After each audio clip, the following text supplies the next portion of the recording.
ओम शांति 20/9/2025 शनिवार मुरली गीत रचना कर उपमा भौणी ढेंकानाल कंठदान कर बीके जमुना माताजी नयागढ़। बाबा देउछन्ति संग में आसी भक्तिर फल टे ज्ञान बढ़े आत्मार बल। बाबांकर होई सेबारे जिए न दिए मन पद भ्रष्ट होई निजर करे से कल्याण। जोगयुक्त होई ज्ञान को जिए करे धारण सदगति प्राप्त हुई मिले उच्च आसन। ए अटे अमूल्य जीवन शिक्षा दियन्ति बाबा शिक्षकंक प्रति सम्मान रखिथिबटी सदा। निज परे दया करिब देई सेबारे मन दृष्टि को पवित्र करिले हेब देवता सम।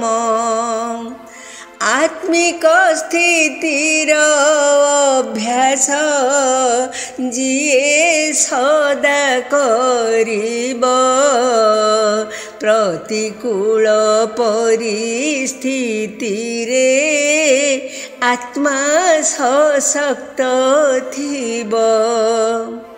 कोलाहल पूर्ण दुनिया तिक्त वातावरण मन को आयते रखिले होई जीव उत्तीर्ण। विकारी स्वभाव संस्कार करिब समर्पण परमात्मा सह आत्मार सदा शाश्वत प्रेम। विकारी स्वभाव संस्कार करिब समर्पण परमात्मा सह आत्मार सदा शाश्वत प्रेम। बाबा देउछन्ति संग में आसी भक्तिर फल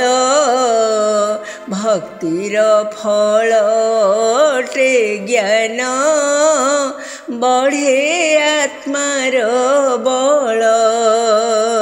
भक्तिर फल अटे ज्ञान बढ़े आत्मार बल। ओम शांति।